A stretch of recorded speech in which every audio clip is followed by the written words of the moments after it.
Mais je vous l'ai dit, c'est l'heure des 4 vérités. Jeff, vous recevez ce matin Aurore Berger, c'est ça? Exactement, Aurore Berger, qui est la porte-parole de La République En Marche, du groupe La République En Marche à l'Assemblée, le parti du président Macron.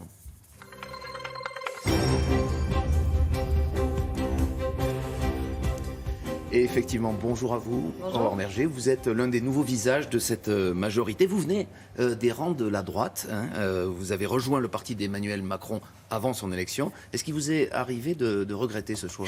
Non, je ne regrette pas du tout ce choix, ni au regard de ce qu'on est en train de faire, ni au regard aussi de la situation de la droite.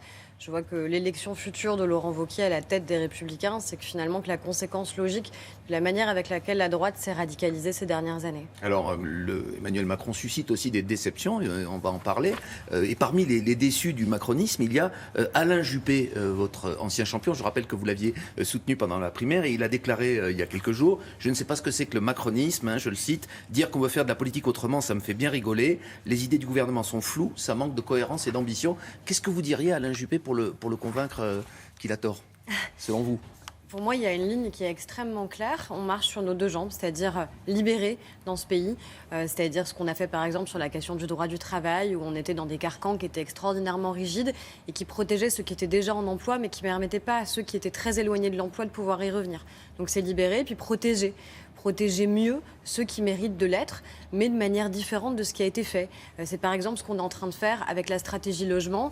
On a longtemps essayé d'aider en subventionnant, mais finalement ça a renchéri le coût des loyers, par exemple. Donc il va falloir libérer la construction de logements pour permettre aux gens de se loger mieux dans ce pays. Pourquoi il y a cette baisse de popularité du couple exécutif? Ce n'est pas assez expliqué? Il y a un manque de pédagogie, comme vous êtes en train de le faire, par exemple? Je pense qu'il y a une attente qui est extrêmement forte dans le pays, qui a été suscitée par des années où malheureusement on n'a pas suffisamment agi, pas suffisamment réformé ou transformé le pays, où on a beaucoup promis, on a peu tenu. Nous, on est en train de réaliser ce pourquoi on a été élus. Je comprends que l'attente, elle soit sur les résultats concrets. Ça va commencer à se voir. Ça s'est vu, par exemple, dès cette rentrée avec l'école. On nous disait que c'était impossible d'arriver à avoir 12 élèves par classe dans les zones qui étaient les plus fragilisées en REP+. On a réussi. Ça, c'est des résultats concrets, tangibles, visibles pour les parents. Vous estimez qu'il n'y a eu aucune maladresse depuis le début du quinquennat, la baisse des APL, le départ du général de Villiers, l'expression feignant employée il y a quelques jours par Emmanuel Macron, tout cela vous cautionnez? Il y a des choses très différentes dans ce que vous avez évoqué. Il y a probablement eu parfois un défaut d'explication. Et c'est ça qui est important, c'est expliquer ce qu'on est en train de faire et le replacer dans un temps long. Parce que les réformes que vous êtes en train de mettre en place, forcément, elles ont des impacts. Ce que Jean-Michel Blanquer fait par exemple sur l'école, ce que Gérard Collomb fait en matière de sécurité, c'est pas juste dans l'immédiat que ça a un impact. C'est pour protéger les Français, pour permettre aux enfants de réussir mieux. Et ça a un impact sur les 15-20 prochaines années. Aurore Berger, je voulais parler aussi du style du président que vous avez rejoint parce que vous avez été séduit par lui, j'imagine, politiquement avant les élections. Est-ce qu'à force de vouloir redonner de la hauteur à la fonction présidentielle, certains n'ont pas trouvé que la hauteur, ça faisait parfois un président un peu hautain? En tout cas, c'est ce que certains ont dit. Par exemple, même dans la presse étrangère, il était encensé, notamment par le New York Times, qui a écrit récemment un article au contraire très sévère. Est-ce qu'il n'y a pas eu un petit changement d'image du président? On pourrait revenir longtemps sur cet article du New York Times, qui n'est pas un article, qui est une tribune de quelqu'un qui était aussi un grand soutien du Brexit et un grand soutien de Marine Le Pen. Donc je ne suis pas très certaine que ça reflète l'opinion du New York Times, je suis même certaine du contraire. Mais l'image du président, est-ce qu'elle est la même qu'au mois de juin, par exemple? Sur l'image du président, je pense qu'il a eu raison de rompre avec ce qui se faisait par le passé. Est-ce que les précédentes présidences que nous avons eues ont permis de transformer ce pays, de faire en sorte que les Français aillent mieux, soient mieux protégés, que l'école aille mieux? Je ne suis pas certaine, je suis même vraisemblablement certaine que ça n'a pas été le cas. Sinon, les Français auraient voté pour la continuité. Ils auraient fait en sorte que celles et ceux qui incarnaient la continuité aient pu gagner, soit dans les primaires de leurs partis respectifs, soit au moment de la présidentielle. Ils ont voté de manière très claire pour qu'il y ait un changement à la fois dans le style et aussi dans les réformes. Je pense que c'est réversible et je pense que ce n'est pas l'important. C'est pas grave de ne pas être populaire. Ce qui compte, c'est ce qui aura été fait pendant ces 5 années. Alors, en tout cas, il y a un sondage qui doit vous faire plaisir, qu'on évoquait dans le journal à l'instant. C'est le regard des Français sur la mobilisation contre la loi travail, si l'on en croit l'Institut Odoxa. Une majorité de Français considère que ça a été plutôt un échec.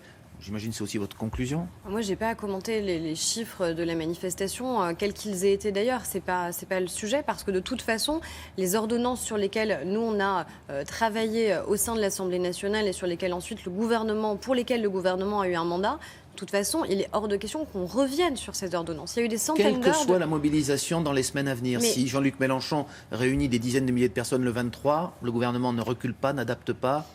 Mais tout le continue. débat, il a déjà eu lieu. La concertation, elle a eu lieu avec les organisations syndicales qui ont toutes d'ailleurs salué la manière avec laquelle la concertation s'est organisée. Toutes, quoi qu'elles aient pu dire sur le résultat, elles ont salué la méthode.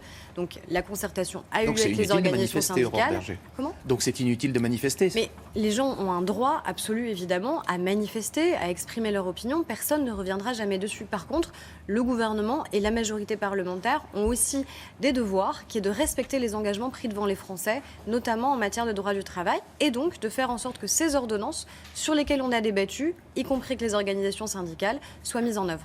Alors un tout autre sujet, c'est la possibilité de recourir à la PMA, qui va être ouverte à toutes les femmes à partir de 2018.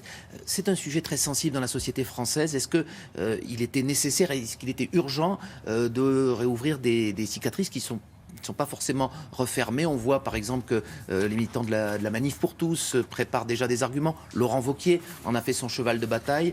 Est-ce que vous ne craignez pas un nouveau débat très vif et Que des Laurent manifestations? Wauquiez en fasse un de ses chevaux de bataille, c'est pas très étonnant au regard de l'attitude qui a été la sienne Mais sur le d'une fond, partie de la sur droite. le fond, Aurore Je Berger. pense par contre que la manière avec laquelle le débat sur le mariage pour tous a été conduit n'a pas été la bonne. Parce que ça a fracturé la société, ça a fragilisé des gens. Moi, j'étais dans la manif qui a, elle, manifesté pour le mariage pour tous. Mais je me souviens à quel point la brutalité qui s'est exprimée a blessé des Français, a blessé des familles Et homoparentales donc là, notamment. vous allez Donc moi, je procéder veux pas- autrement, je mais veux- sur un sujet C'est qui un sujet, divise encore c'est un sujet qui est fortement les sensible, Français. mais c'est un enjeu d'égalité et c'est une promesse du candidat Macron et du président de la République. Donc elle sera tenue dans le cadre d'une concertation qui va avoir lieu, notamment avec les états généraux de la bioéthique. Parce que justement, l'enjeu, c'est pas de refracturer la société, c'est de faire comprendre qu'on n'enlève rien à personne quand on permet à toutes les femmes d'avoir recours à la PMA, mais que c'est juste un enjeu d'égalité Et qui va pouvoir Vous s'exercer souhaitez dans notre que toutes les société. PMA soient remboursées à l'avenir, justement? C'est un débat, encore une fois, qu'on aura avec la ministre de la Santé notamment. Et votre vœu? Moi, mon vœu, c'est qu'encore une fois, il y ait une égalité qui puisse exister dans notre société et que des femmes ne soient pas empêchées de pouvoir recourir à la PMA. Eh bien, on a entendu ces arguments. Merci beaucoup, Merci à Aurore vous. Berger. C'est à vous, Laurent. Très bonne journée. Merci Jeff, très belle journée à tous les deux.